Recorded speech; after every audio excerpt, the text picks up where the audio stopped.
आज का ये जो पॉडकास्ट है वो बहुत ही इंटरेस्टिंग होने वाला है और ये बहुत रेलेवेंट है सबके लिए, क्योंकि आज हम मिल करके इस टॉपिक की डेप्थ में जाने वाले हैं कि what is the real meaning of physical fitness.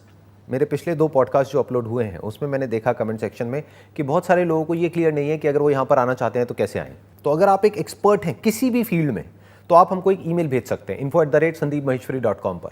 तो हमारी टीम उस ईमेल को देखेगी, वो समझेगी कि आपका क्या बैकग्राउंड है, क्या क्वालिफिकेशन है, क्या एक्सपर्टीज़ है और आपका क्या एक्सपीरियंस है, और उसके अकॉर्डिंग हम क्या ऐसा टॉपिक यहाँ पर कवर कर सकते हैं मिल करके, जिससे कि जो व्यूअर्स हैं उनका कुछ बेनिफिट हो सके।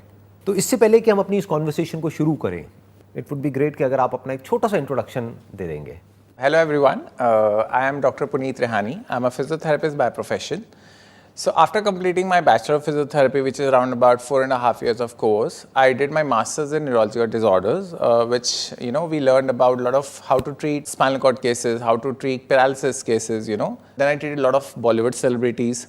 I treated a lot of sports people like Indian cricket team members also I treated, and then I worked under German orthopedic surgeon, where I learned about lots of sports, lots of how to deal with the sports patients.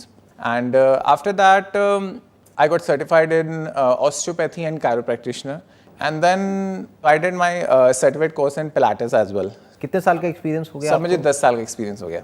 तो अब इसके ऊपर आपके क्या thoughts हैं? अगर ये जो आज का हमारा टॉपिक है दैट इज कि what is the real meaning of physical fitness, तो ये सुनते ही सबसे पहले माइंड में क्या आता है कि किसी के एब्स बने हुए हैं और बड़ी बड़ी बाइसेप्स है, चेस्ट बाहर निकल रही है। इज दैट फिटनेस, या फिटनेस कुछ और ही है जो ज़्यादातर लोग उस डायरेक्शन में सोचते नहीं हैं?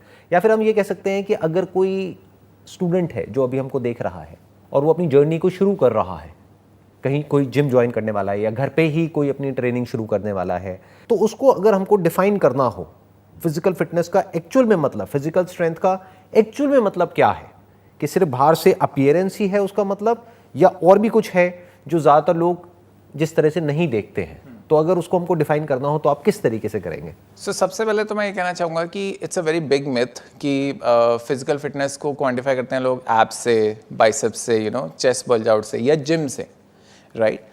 आई understand this is a very important part also, but this is at the end. और कैन वी कॉल इट कि it is at a superficial level? It's on the superficial level, yes, you are right. क्योंकि जरूरी नहीं है कि जो बाहर से फिट लग रहा है देखने में वो अंदर से भी फिट है। वो फील कर रहा है फिट, या फिर वो सिर्फ इंस्टाग्राम पे फिट दिख रहा है या दिख रही है। Yes, that's most important. दोनों में बड़ा डिफरेंस है। बहुत डिफरेंस है। एंड ट्रस्ट मी, मैंने बहुत सारे जिम क्लाइंट्स देखे हैं जो जिम ऑलरेडी कर रहे हैं, इवन फिजिकल ट्रेनर्स भी, जैसे मैंने मेंशन किया कि बॉलीवुड स्टार्स को भी देखा मैंने, जिसमें वो they are good abs, good body, but actually they having lot of pain in the back, in the knee, in the neck, so they're having a lot of pain. So on that basis I can say ठीक है, it's important, but it's not 100%. So अगर हम beginners की बात करें, जैसे आपने बोला, तो फिजिकल फिटनेस मैं एज अ डिफाइन करता हूँ, if you are stable functionally, if you are stable mentally, तो मैं कह सकता हूँ कि हाँ, he or she is a fit. But अगर हम ये बात करें सिर्फ फिजिकल फिटनेस के बारे में, तो उसके बारे में आपका क्या टेक है कि लोग किस तरह से समझते हैं और एक्चुअल में रियलिटी क्या है? So I will try to simplify in very very simple terminology. So अगर हम एक, फॉर एग्जांपल, ये टेबल है, लाइक टेबल को अगर बेस हम बात करें, जो 4 पिलर्स हैं बेसिकली टेबल के, तो फिटनेस को मैं कहना चाहूँगा first priority safety, very very important. Second priority sustainability, third comes stretching, the fourth comes strength.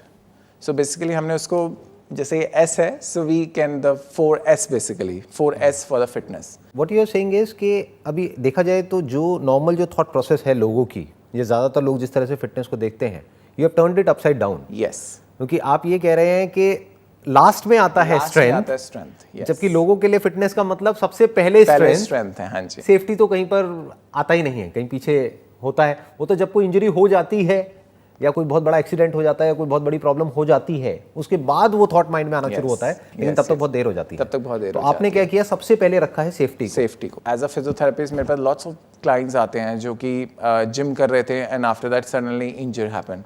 So I used to first of all assess him, या मैं सबसे पहले उनसे पूछता हूँ कि एग्जैक्टली ये हुआ कैसे, हाउ दिस पेन स्टार्टेड, या इंजरी कैसे हुई।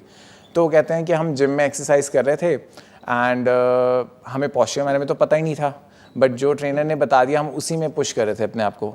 इनफैक्ट कई बार पेशेंट्स ये भी कहते हैं कि हमें ये प्रॉब्लम थी ऑलरेडी, लेकिन हमने फिजिकल ट्रेनर को बताई नहीं, सो जिसकी वजह से भी मुझे इंजरी हो गई. So this is self responsibility also, self analysis also, कि सबसे पहले सेफ्टी के अंदर आता है self analysis. We should know कि हमारी प्रॉब्लम एक्चुअली में क्या है. We should know the knowledge of postures, कि हमें किस पॉस्चर में कौन सी एक्सरसाइज करनी है. लाइक जोन सी हम एक्सरसाइज करने जा रहे हैं, हमें पता होना चाहिए कि कहीं हम हमारे को डैमेज तो नहीं कर रही, कहीं किसी बॉडी पार्ट को डैमेज तो नहीं कर रही, राइट. मेरे को पहले ऑलरेडी इंजरी है, अगर मैं उस एक्सरसाइज को करती चली जाऊँ या करता चला जाऊँ तो वो भी गलत पोस्चर में तो वो डैमेज कर सकती है हमारी बॉडी को. So after that we have to know, we should know recovery. So जैसे हमने एक्सरसाइज करी, फॉर एग्जाम्पल हमने 5 days a week एक्सरसाइज करी, सो हमें बॉडी को रिकवरी टाइम भी देना चाहिए, हमें बॉडी को रेस्ट भी देना चाहिए. अगर हम वो रिकवरी टाइम नहीं देते हैं तो we are prone to injury. फिर चाहे आप कितनी लेवल की एक्सरसाइज करते चले जाओ, चाहे आप इंटेंसिटी हाई करते जाओ, definitely we go prone to injury. So वो हमें बहुत ध्यान रखना है. मतलब what you are saying is कि मसल्स को जब हम एक्सरसाइज करते हैं तो हम एक तरह से टीयर कर रहे हैं, राइट. बेसिकली तो उसको रिकवर होने के लिए टाइम चाहिए.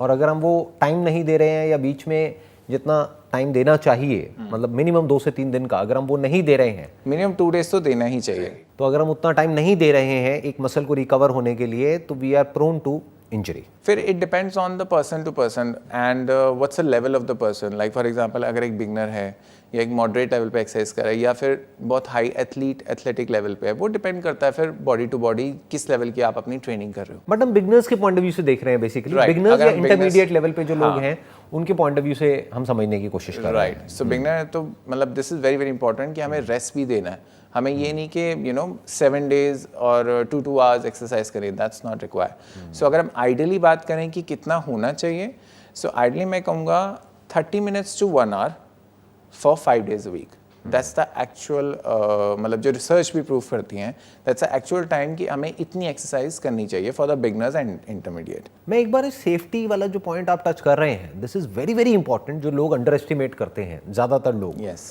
और हमने इंटरनेट पे भी ऐसी बहुत सारी वीडियोस हैं कि कोई उल्टी सीधी एक्सरसाइज कर रहा है, करते करते एकदम से वो बेहोश हो गया. ऐसे बहुत सारे केसेस हैं जहाँ पर डेथ तक हो गई. तो अगर आपकी डेथ ही हो जाती है तो फिर ऐसी एक्सरसाइज का क्या फायदा? किसके लिए बॉडी बना रहे हो? इवन आपने ये भी देखा होगा जो बहुत हैवी वेट उठाते हैं वो वॉमिटिंग कर देते हैं at the same time. So these are things that you should know. और स्लिप डिस्क वगैरह तो कॉमन है, वेरी वेरी. ये तो मैंने मतलब ऑलमोस्ट हर दूसरे बंदे को देखा है जिम में जो कर रहा होता है, कोई ना कोई इंजरी किसी ना किसी को होता ही है. कभी कोई शोल्डर डिस्लोकेट हो गया, shoulder, knee pain, these are very very common. Even tennis elbow is very very common. Elbow में pain is very very common, क्योंकि रिस्ट की प्रॉब्लम कॉमन है. रिस्ट की प्रॉब्लम बहुत कॉमन है. हाँ, गलत पोजीशन में करी, उसके बाद में रिस्ट में प्रॉब्लम आ गई, और एक भी प्रॉब्लम आ गई तो उसकी पूरा जो फ्यूचर है एक तरीके से वो उस पर एक बहुत बड़ा क्वेश्चन मार्क लग गया. कई बार क्या होता है हमारी बोन्स की अलाइनमेंट और जॉइंट की अलाइनमेंट चेंज हो जाती है एंड रिस्ट से प्रॉब्लम स्टार्ट हो गई. Sometime it goes to elbow, sometime it goes to shoulder, even sometime goes to neck. सब कुछ इंटरकनेक्टेड है. और फिर नेक में प्रॉब्लम आई तो बैक में भी आएगी, स्पाइन में आएगी, पूरा सब जगह आएगी. तो इससे धीरे धीरे करके प्रॉब्लम बढ़ती चली जाती है. राइट. तो ये हमने पहला पॉइंट टच किया, सेफ्टी. नेक्स्ट आता है सस्टेनेबिलिटी. सस्टेनेबिलिटी मीन्स कि हम कितनी ड्यूरेशन तक अपने वर्कआउट को मेंटेन रखते हैं, सस्टेन रखते हैं. That's also very important. क्योंकि अच्छा, सस्टेनेबिलिटी आती है अगर आप उसको एंजॉय कर रहे हो. अगर आप वर्कआउट को एंजॉय नहीं कर रहे हो देन डेफिनेटली आप सस्टेन नहीं कर पाओगे for a long period of time. अगर आप सस्टेन नहीं कर पाओगे तो आपकी बॉडी में जो चेंजेस आप लाना चाहते हो वो नहीं आएंगे. लाइक फॉर एग्जांपल अगर एक बहुत मोटा पर्सन है, वो वेट लूज करना चाहता है, उसे आपकी वीडियो देख के मोटिवेशन आया कि चलो वेट लूज करते हैं. उसने कुछ टाइम तक तो किया, बट उसको लगा कि हाँ चलो रिजल्ट आ रहा है, बट उसकी वो मोटिवेशन कम हो गई, ख़त्म हो गई. And after that he stopped, completely stopped, right. तो नेचुरली जो रिजल्ट पहुंचना था वो उस रिजल्ट पे वो नहीं पहुंच पाएगा. अच्छा, उसके बाद क्या हुआ, जैसे इनिशियली क्या होता है हमारी बॉडी में, जब हम बॉडी बनाने की कोशिश करते हैं, मसल बिल्डअप करने की कोशिश करते हैं और एकदम से छोड़ देते हैं, तो body reacts in a negative way कि कुछ आपने बॉडी में चेंजेस करने की कोशिश करी, बट उसके बाद एकदम से अपोजिट रिएक्शन हो गया और बुरी सिचुएशन हो गई जो पहले सिचुएशन हो गया. सो आपने कई बार देखा भी होगा, कई लोग जैसे बॉडी बनाते हैं इनिशियली तो मसल मास अच्छा बिल्डअप हो जाता है, बट जैसे वो छोड़ देते हैं तो सारा फैट लटक जाता है. मतलब आप कह रहे हो कि चाहे कुछ भी हो रेगुलर रहना है, रेगुलर है, चाहे कम करो लेकिन रेगुलर करो, चाहे 15 मिनट्स करो. जैसे किसी दिन टाइम नहीं है तो पूरा अपना वर्कआउट स्किप कर देंगे, इट्स बेटर कि 1 घंटे की बजाय 15 मिनट कर लो, यस, लेकिन सस्टेन करो उसको। सस्टेन करो। जब आप वर्कआउट को सस्टेन करते हो, आपका मूड भी बहुत हाई लेवल पे रहता है। आप एनर्जेटिक रहते हो। आप अपने जैसे हमने आपके कई उसमें पीछे जो वेबिनार हुए हैं कॉट इन द वेब में आपने बात की थी, ब्रेन में हार्मोन्स रिलीज होते हैं जो कि आपको एक फील गुड फैक्टर देते हैं। आई थिंक इसको कोई क्वेश्चन भी नहीं कर सकता, जो बात आप कह रहे हो। फिजिकल अपीयरेंस के लिए वर्कआउट करना कैन बी क्वेश्चन, यस, क्योंकि वो बाहर से दिखाने वाली चीज़ हो गई। But what you are saying is, पहला आपने बोला सेफ्टी, दूसरा आपने कहा सस्टेनेबिलिटी, कि भाई ये नहीं कि हम गए बड़े एक्साइटमेंट के साथ में जिम में या कहीं पर भी अपना कोई वर्कआउट शुरू किया, जैसे आई थिंक 90% लोगों के साथ में होता भी है। होता है, यस, ट्रू। और मेरे ख्याल में जो जिम एक्चुअल में प्रॉफिट कमाता है वो इन 90% लोगों से ही कमाता है। जो रेगुलर आते हैं वो तो बहुत ही कम लोग होते हैं, कम लोग होते हैं कि आए बड़े एक्साइटमेंट के साथ में, पैसे दिए, उसके बाद में 10 दिन तक 15 दिन तक तो पागलों की तरह एक्सरसाइज करी, उसके बाद में छोड़ दिया। उसको छोड़ दिया। तो what you are saying is, इससे बेटर ये है कि धीरे धीरे आगे बढ़ो, take baby steps. Yes, so अब हमने बात करी सेफ्टी की, सस्टेनेबिलिटी की, नाउ हम बात करते हैं स्ट्रेचिंग की। Before strength stretching is important. Y?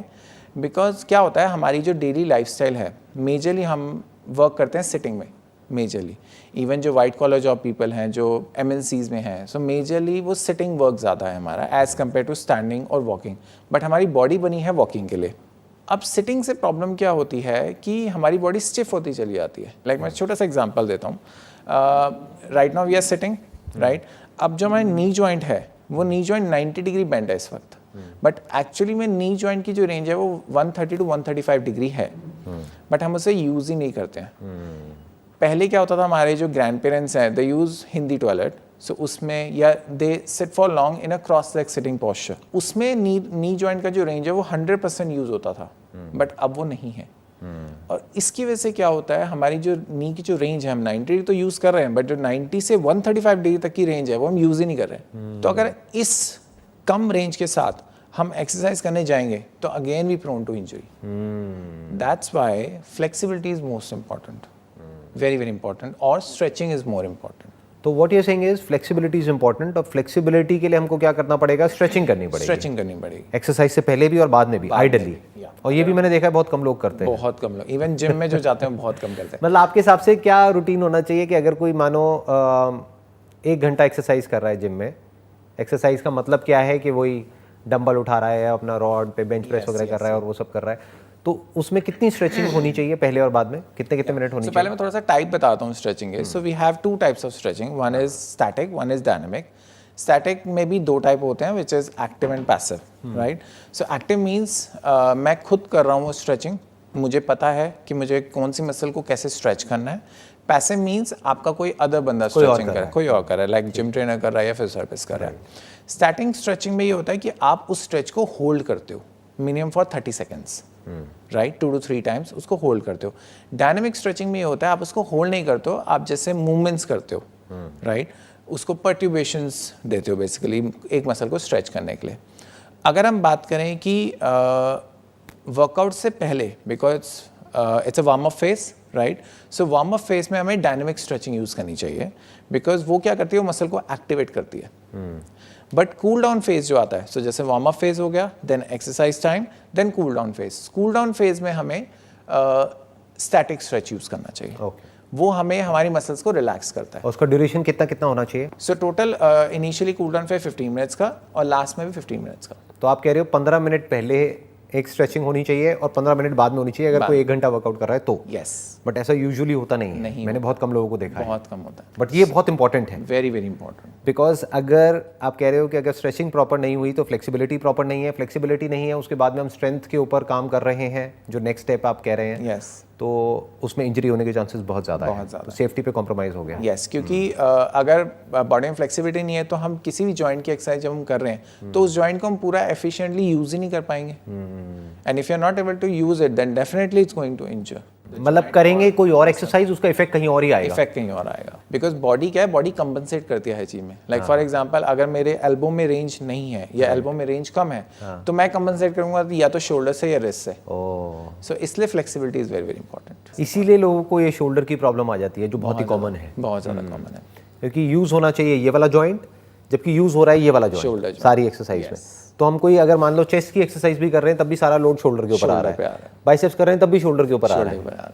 तो एक तरह से देखा जाए तो शोल्डर को रेस्ट ही नहीं मिल रहा है, रेस्ट ही नहीं मिल रहा है। क्योंकि फिर हम चाहे बाइसेप्स करें, चाहे ट्राइसेप्स करें, चाहे कुछ भी करें, शोल्डर तो रोज ही एक्टिवेटेड है, मतलब डेली उसके ऊपर काम हो रहा है, Yes. जिसकी वजह से उसको रेस्ट नहीं मिल रहा है और उसकी वजह से वियर एंड टेयर की वजह से वो इंजरी हो जाती है। इंजरी हो जाती है। सो that's why stretching is very very important. तो ये स्ट्रेचिंग भी आपने बता दी दो तरह की होती है, dynamic and static. Static. Dynamic आप कह रहे हो स्टार्टिंग में बेटर है, स्टैटिक एंड में बेटर है, स्टार्टिंग एंड में बेटर और ideally it should be 15-15 minutes, 15-15 minute होनी चाहिए स्ट्रेचिंग। Yes. तो योगा किस कैटेगरी में आता है, इज इट डायनामिक और स्टैटिक? आई थिंक स्टैटिक में आएगा। योगा स्टार्टिंग में आता है क्योंकि योगा में डिफरेंट पोजेज है जिसको आप होल्ड करते हो। होल्ड करते हैं, राइट। आइडियली योगा में होल्ड करना is very very important. Very very important and they focus more on the breathing which is also very very important, क्योंकि अल्टीमेटली हमारी मसल्स को, हमारे सेल्स को ऑक्सीजन तो चाहिए। सो जब तक ऑक्सीजन नहीं मिलेगी तब तक, इवन ऑक्सीजन नहीं मिलेगी तो भी we are prone to injury, क्योंकि मसल्स को हम वर्कआउट तो करवा रहे हैं बट प्रॉपर ऑक्सीजन नहीं दे रहे हैं। सो इसलिए breathing is also very very important, जो कि हम मेजरली मिस कर जाते हैं। और ऐसे ही diet and nutrition is also very very important, जिसको अभी हम टच नहीं कर रहे हैं, but that is very important. Yes yes, very very important. या इनफैक्ट अगर आप अभी इस कॉन्वर्सेशन को देख रहे हैं, सुन रहे हैं, और आप डाइट और न्यूट्रिशन में कोई एक्सपर्ट हैं, तो आप हमको ईमेल भेज सकते हैं। I would love to sit with you and talk to you about diet and nutrition. अभी तक हमने 3 पॉइंट्स कवर कर लिए हैं, that is safety, sustainability and stretching. तो चौथा पॉइंट क्या है? अब आता है स्ट्रेंथ। जो लोग सबसे पहले रखते हैं वो लास्ट में कवर कर रहे हैं। सो strength again it's a very very important part, because अगर हमारी बॉडी प्रॉपरली स्ट्रेंथन है, अगर हमारी मसल्स में स्ट्रेंथ है, तो हम अपने डेली एक्टिविटी को, डेली रूटीन को बड़े आसानी से कर लेंगे, even without pain and even without fatigue, because that's also a definition of fitness. अगर आप कोई भी काम को विदाउट फटीग कंप्लीट कर लेते हो ओवरऑल डे में, on that basis also you can say you are fit. अगर हम स्ट्रेंथ के बेनिफिट्स के बारे में बात करें, सो द मेजर बेनिफिट जो मुझे लगता है, आपकी जॉइंट्स के ऊपर प्रेशर हटा देते हैं मसल्स। अगर आपकी मसल्स स्ट्रॉन्ग है, अगर आपकी मसल्स स्ट्रेंथन है, तो जॉइंट के ऊपर प्रेशर हट जाता है। सारा जो आपका बॉडी वेट है वो एब्जॉर्ब कर लेती हैं मसल्स, आइडियली जैसा होना चाहिए, जैसा होना चाहिए। इसमें एक वेरी पिक्युलर पॉइंट, जो कि मेरे पास बहुत सारे ऐसे क्लाइंट्स आते हैं जिनका ओवरवेट है, राइट। अब वो कहते हैं कि हम डॉक्टर पास गए तो डॉक्टर ने बोला वेट कम करो, राइट, बट मुझे तो पेन है, मुझे तो नी में पेन है, मुझे तो बैक में पेन है, मैं वेट कैसे कम करूँ? क्योंकि वेट कम करने के लिए मुझे एरोबिक्स करना पड़ेगा, मुझे रनिंग करनी पड़ेगी, मुझे जॉगिंग करनी पड़ेगी। तो इसलिए हम उनको ये ट्रेन करते हैं कि आप वेट कम करो, which is very very important, but उसके साथ साथ अपनी मसल्स को स्ट्रॉन्ग करते रहो, ताकि जो जॉइंट पे लोड है वो कम हो जाए। क्योंकि जैसे ही जॉइंट पे लोड कम होगा, आपका पेन कम होता चला जाएगा। Then you will be more push your body for the weight loss. आप बेसिकली ये कह रहे हैं, correct me if I am wrong, कि अगर कोई पर्सन है जिसका वेट बहुत ज़्यादा है, तो उसको डायरेक्टली ये नहीं कि वो गया जिम में या कहीं पर भी और भागना शुरू कर दिया, जैसे ज़्यादातर लोग करते हैं कि पार्क में भागे चले जा रहे हैं एक घंटे तक, या ट्रेडमिल पे भागे ही चले जा रहे हैं, क्योंकि उससे क्या है कि जॉइंट पे लोड आएगा, क्योंकि अभी उनकी मसल स्ट्रांग नहीं है, तो सारा लोड आ जाएगा जॉइंट पे। तो आइडियली उनको क्या करना चाहिए? मसल ट्रेनिंग करनी चाहिए, जिससे कि पहले मसल स्ट्रांग हो, फिर एरोबिक ट्रेनिंग जो है वो करनी चाहिए, राइट। या कोई भी जंपिंग वाली हो गई, या ट्रेडमिल हो गई, या कोई भी ऐसी एक्सरसाइज हो गई जिससे कि डायरेक्टली जॉइंट्स पे लोड आने वाला है, तो उसको बियर करने के लिए पहले मसल्स को स्ट्रांग करो, डाइट के थ्रू अपने वेट को कम करो, क्योंकि आई थिंक डाइट का बहुत मेजर रोल है वेट लॉस में। अगर इसको रेशियो में देखना हो तो मेरे अकॉर्डिंग इट्स अराउंड 80-20। आपके अकॉर्डिंग क्या होगा? It's on the research basis 70-30। तो 70% is diet and 30% is workout. तो what you are saying is कि पहले अपनी मसल्स को स्ट्रांग करो, उसके बाद में भागो, अगर भागना भी है आपको तो, राइट। अपने फैट को कम कर ले और प्रॉपर गाइडेंस लेके, किसी भी फिजिकल ट्रेनर की या फिजियोथेरेपिस्ट की, अगर वो आपको गाइड कर रहा है, ठीक है आपने स्ट्रेंथ ट्रेनिंग स्टार्ट कर दी है, इतना ड्यूरेशन आपको हो गया स्ट्रेंथ ट्रेनिंग करते होते, now you are start doing your aerobic और start doing your treadmill, cycling. क्योंकि इसमें भी क्या होता है, like if you really want to you lose weight, उसमें भी ऑप्शंस है हमारे पास, जैसे swimming is a very good option, right, जिसमें कोई लोड नहीं आता जॉइंट पे। स्टैटिक साइकिलिंग, उसमें भी लोड बहुत कम आता है। ट्रेडमिल सबसे लास्ट में आता है, बिकॉज ट्रेडमिल पे बहुत ज़्यादा लोड आता है। Even cross trainer is good, cross trainer is also good, right, cross. तो ये सब इक्विपमेंट्स हैं जिन पे आपका लोड कम से कम आता है and still you can lose the weight. So अब हम बात कर रहे थे स्ट्रेंथ की, तो अब स्ट्रेंथ का एक्चुअल में मतलब क्या हुआ, मतलब व्हाट इज स्ट्रेंथ? अगर अभी तक तो आपने बात करी बेनिफिट्स की, कि स्ट्रेंथ के ये बेनिफिट्स होते हैं, तो फिजिकली स्ट्रांग होना हर कोई चाहता है, लेकिन what is physical strength? For example, अगर मुझे टेबल उठानी है and I am a beginner, मैंने कोई वर्कआउट नहीं किया, कोई कुछ नहीं किया, अब ज़रूरी नहीं है कि मेरे मसल्स में इतनी स्ट्रेंथ हो कि मैं इस टेबल को उठा सकूं, राइट? मेरी मसल्स में स्ट्रेंथ नहीं है, फिर मैं कोशिश करूँगा तो मैं इंजॉय करूँगा अपनी बॉडी पार्ट को। इसलिए स्ट्रेंथ इज सो इंपॉर्टेंट कि मैं कोई भी काम, कोई भी एक्टिविटी या कोई भी वेट अपने नॉर्मल रूटीन में उठा सकूं, लिफ्ट कर सकूं। एंड उसको ट्रेन करने के लिए हमें स्ट्रेंथ ट्रेनिंग करनी पड़ती है। जैसे हाउस होल्ड एक्टिविटीज़ हम लोग करते हैं, फॉर एग्जांपल मैंने कुछ ऊपर से कुछ सामान उठाना है, राइट? जैसे आजकल मैं भी कर रहा हूँ कि सर्दियों के कपड़े रखने हैं, गर्मी के कपड़े निकालने हैं, तो नेचुरली बहुत सारा सामान उठाना पड़ता है। तो अगर मेरी बॉडी में स्ट्रेंथ नहीं है तो नेचुरली मैं कहाँ पे लोड डालूंगा? सारा जॉइंट्स पे, राइट? तो इसलिए मसल्स की स्ट्रेंथ इज सो इम्पॉर्टेंट कि ताकि मेरी बॉडी पे बिल्कुल भी वेट ना हो, मुझे कोई इंजरी ना हो, सारा एब्जॉर्ब मसल कर ले। तो देखा जाए तो एक तरह का लूप है। यस। जिसकी मसल स्ट्रांग नहीं है वो जितना वेट उठाएगा उसके जॉइंट्स पे और लोड आएगा। जितना लोड आएगा उसकी मसल्स उतनी ही वीक होती चली जाएंगी, क्योंकि मसल्स यूज नहीं हो रही तो मसल्स वीक हो जाएंगी, उसका फिटनेस का लेवल गिरता ही चला जाएगा टाइम के साथ साथ में। और दूसरी तरफ से जिसकी मसल्स एक्टिवेटेड है, यानी कि मसल स्ट्रांग है, जितना वो और वेट उठाएगा वो उसके लिए अच्छा है, क्योंकि उसकी मसल्स और स्ट्रांग हो जाएगी, right? It's a kind of a loop. It's a kind of loop, yes. कि जितनी मसल स्ट्रांग है उतना वो और वेट उठाएगा, जितना और उठाएगा उतना और स्ट्रांग होता चला जाएगा, तो वो लूप बनता चला जाएगा। और मैंने बहुत लोगों को दिखा है कि कई बार क्या होता है, ज़्यादातर जो इंजरी होती है वो कैसे होती है कि एकदम से गए कहीं पर, कोई हल्का सा वेट उठाया और एकदम से स्लिप डिस्क हो गया, या पीछे बैक में प्रॉब्लम। बहुत कॉमन है ये, आप तो देखते रहते होंगे। हाँ, इवन कई बार क्लाइंट ये भी कहते हैं कि मैं नहाने के लिए झुका, मैंने मग्गा उठाया और मेरी बैक में एकदम से पॉप साउंड आया। अच्छा, वो एक्चुअली वो ये है कि कोर मसल्स इतनी ट्रेन नहीं थी, स्ट्रांग नहीं थी, राइट? हमारे हाथ की मसल तो स्ट्रांग थी क्योंकि ज़्यादा हैवी वेट नहीं होता है, राइट? सो बट वो कोर मसल्स इतनी स्ट्रांग नहीं थी कि उसने स्पाइन को स्टेबलाइज किया, क्योंकि स्पाइन आपकी फॉरवर्ड बेंडेड है। जब आपकी स्पाइन फॉरवर्ड बेंडेड है सो आप ज़्यादा प्रोन हो इंजरी के। बट अगर आपके कोर मसल्स स्ट्रांग हैं तो आपकी स्पाइन को बचा के रखेंगे, और अगर वो नहीं है तो नेचुरली वो slip disc is one of the cause of the pain. और जो हम इतने आराम से बोल तो रहे हैं स्लिप डिस्क, बट उसकी वजह से किस लेवल का पेन होता है और उसकी वजह से क्या प्रॉब्लम्स होती हैं, वो वही समझ सकता है जिसको कि एक्चुअल में वो प्रॉब्लम हो रही है। कोई दूसरा आदमी तो समझ भी नहीं सकता। नहीं समझ सकता। अब इसमें because we are talking on the beginners level, so मुझे लगता है पर्सन शुड नो कि वो कितना फिट है, कैसे वो अपनी फिटनेस को आगे प्रोग्रेस करे।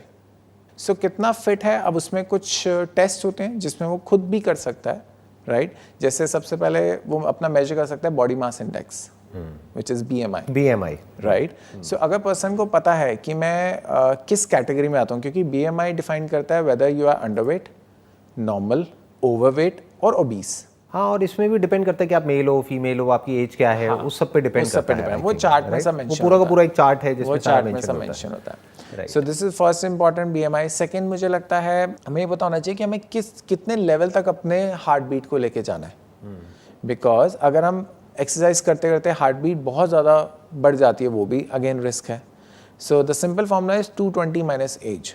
सो अगर हम इस फॉर्मूले में अपने आप को फिट करते हैं और हमें ये पता चल जाता है कि मुझे अपनी हार्ट रेट को इतना ही लेके जाना है या पल्स रेट को इतना ही लेके जाना है, इससे आगे अगर मैं जाऊंगा तो I may injure myself. So this also, these are the small things. ये फॉर्मूला कहाँ से आया? ये जो फॉर्मूला भी आपने बताया 220 माइनस एज, मतलब अगर किसी की 50 साल एज है तो 220 minus age that is 170। Yes, तो उसको 170 से ऊपर आइडियली नहीं जाना चाहिए। अच्छा, क्योंकि this is research backed. Research backed, yes, this is research backed, क्योंकि वो उसके लिए फिर रिस्की हो सकता है। ओके, बिकॉज जो स्टार्टिंग में हम सेफ्टी की बात कर रहे थे, मैं उसी में ये पॉइंट ऐड करना चाहूँगा कि हमें पता होना चाहिए कि हमारी क्या इस वक्त फिटनेस लेवल है, और उसके हिसाब से हमें गोल्स बनाने चाहिए। उसी के हिसाब से हमें एक लेवल बनाना चाहिए कि मुझे इस लेवल तक पहुंचना है। Good point. So what you are saying is like it's very different from the preconceive notions जैसे लोगों के ज़्यादातर होते हैं, या जिस तरह के गोल्स होते हैं।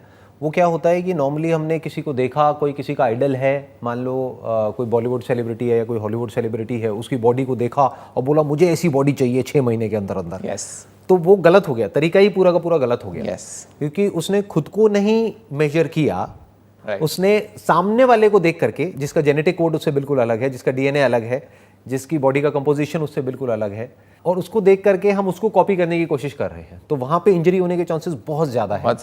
तो बेटर ये है कि पहले खुद के लेवल को एस्टिमेट करो, पहले खुद के लेवल को समझो। मे बी किसी एक्सपर्ट की आप हेल्प ले सकते हो समझने में कि अभी आपका एग्जैक्टली लेवल क्या है, उसके अकॉर्डिंग अपना कोई फिटनेस गोल बनाओ कि मुझे अगले 6 महीने में यहाँ पहुँचना है। That may not be even close to जो आपका आइडल है, जो भी आपके माइंड में एक आइडल स्टेट है, बट एटलीस्ट आप इस वजह से सेफ रहोगे, सस्टेन कर पाओगे और अपनी स्ट्रेंथ को बढ़ा पाओगे। तो अभी हमने बात करी सिर्फ एरोबिक की। अगर हम स्ट्रेंथ के पॉइंट ऑफ व्यू से बात करें कि क्या ऐसे टेस्ट हैं, बहुत सिंपल टेस्ट हैं, जैसे पुशअप्स हो गया। फॉर एग्जांपल पुशअप्स आप 1 मिनट में कितने पुशअप्स मार सकते हो, राइट? तो इस बेसिस पे आपने आपको क्वांटिफाई कर सकते हो। सिटअप्स होते हैं जिनको हम क्रंचेस भी कहते हैं, एब्स के लिए आप 1 मिनट में कितने क्रंचेस मार सकते हो, right? So that you can compare with may be after 1 month, may be after 3 weeks. या प्लैंक में अपने आप को कितनी देर तक होल्ड कर सकते हो। तो इट कम्स, ये छोटे टेस्ट हैं जिसमें आप अपने आप को क्वांटिफाई कर सकते हो कि जैसे मैंने स्टार्ट किया था, I was here, now after 3 weeks और after 4 weeks I am here. और बेसिकली वहां से मोटिवेशन मिलना चाहिए पर्सन को, yes. बजाय कि किसी और के कंपैरिजन में देख करके कि देखो उसका इतना है, मेरा इतना हो गया उसके कंपैरिजन में, तो वहां वो कहीं ना कहीं जा करके फंस जाएगा। बट अगर वो अपने आप से अपने आप को कंपेयर करता चला जाए कि देखो 1 महीना पहले मैं इतने पुशअप्स कर पाता था, या इतने सिटअप्स कर पाता था, या इतनी देर तक प्लैंक को होल्ड कर पाता था, अब मैं इतनी देर कर पा रहा हूँ, तो that should give motivation to that particular person कि मैं खुद के कंपैरिजन में एक बेटर वर्जन बन गया, और अब मैं इसको नेक्स्ट लेवल पे ले जा सकता हूं। अब मैं इसको नेक्स्ट लेवल पे ले जा सकता हूं। अब मुझे यहां से, ये मेरा नेक्स्ट गोल है, दैट कुड बी प्लस 10% और 20% at max. Because now I understood my body, I know what are the risk factors, right? I know what are the safety measures. So now I can, from that level I can reach up to that level. This topic is in fact very close to my heart, क्योंकि क्या हुआ था, मैं भी school time में मैंने अपना gym join किया था when I was just around I think 15 years old। Okay. जहाँ पे मैं जाता था जिस जिम में, वहाँ पे मैंने देखा कि एक जो प्रॉपर जो बॉडी बिल्डर्स होते हैं वो बेसिकली एक्सरसाइज कर रहे हैं, पुशअप्स कर रहे हैं, पीछे बैक पे वेट रख करके। yes. तो वो बैक पे यहाँ पे वेट रखते थे, मतलब अपर बैक पे वेट रखते थे और फिर एक्सरसाइज करते थे। अब मुझे कोई बताने वाला तो था नहीं, मैंने वहाँ पे किसी को भी बुलाया, मैंने कहा मेरे को भी यही करना है। मैंने वो पुशअप्स करे और अपनी बैक पे, लोअर बैक पे वेट रख लिए, राइट, और एक्सरसाइज करने लगे, और बैक पूरी ऐसे कर्व थी और करता चला गया, बॉडी तो बन गई, बट उसकी वजह से बैक में मेरे प्रॉब्लम आ गई, जो कई साल तक रही थी। तो आई पर्सनली वॉन्ट कि ये जो मैंने प्रॉब्लम फेस करी, ये किसी और को फेस ना करनी पड़े, और यही मोटिव है आज के इस सेशन का। इवन मैं एक और एग्जांपल इसमें ऐड कर देता हूँ। सो जैसे आई नो वन गर्ल जिसकी मैरिज होने वाली थी, right? She was overweight and she decided कि नहीं यार, मुझे मेरी मैरिज है अब मुझे, और मैं बेसिकली ये होता ही है, इट्स वेरी कॉमन, फोटो अच्छी आनी चाहिए। सो आई नो आजकल तो प्री वेडिंग शूट्स का बड़ा एक कल्चर सा चल गया है ना, तो right. So I know that girl जिसने खूब जिम किया, मतलब इवन वेट भी लूज कर लिया 10 kg 15 kg, but at the and अब उसकी स्पाइन में मल्टीपल लेवल पे डिस्क बल्ज है और स्लिप डिस्क है। अच्छा। So now she is feeling very big trouble कि अब मैं नॉर्मल अपनी डे टू डे एक्टिविटीज कैसे करूं।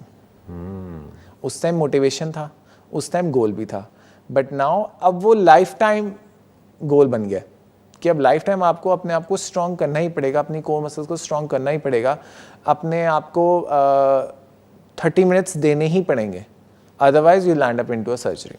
और सर्जरी भी कोई पूरा फुल प्रूफ ऑप्शन नहीं है। बहुत बार ऐसा भी होता है कि जो सर्जरीज होती हैं वो सक्सेसफुल नहीं हो पाती, नहीं होती हैं। That's true. So that's why to my personal thing, safety is first priority. आप सेफ रहो, then you can do whatever you want. आपको पता है आपके बारे में, मेरा क्या लेवल है और मुझे किस लेवल तक पहुंचना है। सो that's why safety is very important. ये बात आई थिंक इतनी इंपॉर्टेंट है जिसकी कोई हद नहीं है। तो ये बात मेरे को बोलने के बजाय अगर आप डायरेक्टली कैमरे में देख करके जो लोग अभी आपको देख रहे हैं, उनको आप बोलें as an health expert. So as a health expert मेरा पर्सनली आपको एडवाइस है, सबको यही एडवाइस है कि safety is the most prior thing. क्योंकि सेफ्टी अगर आप अपने आप को मेंटेन रखते हो या सेफ्टी का ध्यान आप रखते हो, तो आप इंजरी से प्रिवेंट हो सकते। क्योंकि इंजरी होते ही मोटिवेशन लेवल अपने आप डाउन हो जाता है, और जैसे ही मोटिवेशन लेवल डाउन हुआ, आपका जो गोल है वो नेचुरली वो हट जाएगा आपके माइंड से। फिर आपका सारा ध्यान चलेगा अब मैं इस पेन को कैसे कम करूं। So that's why it's very very important. On that note let's end this podcast and it was a pleasure talking to you. मेरे को बहुत कुछ सीखने को मिला आपसे आज यहाँ पर, एंड आई एम श्योर जो लोग अभी हमको देख रहे हैं उनको भी बहुत कुछ सीखने को मिला होगा, और वो इस पॉइंट को याद रखेंगे। और यहीं पे मैं इस कॉन्वर्सेशन को ख़त्म करूँगा, that is safety. Safety is the most important. Thank you so much. Most welcome जी, थैंक यू सो मच।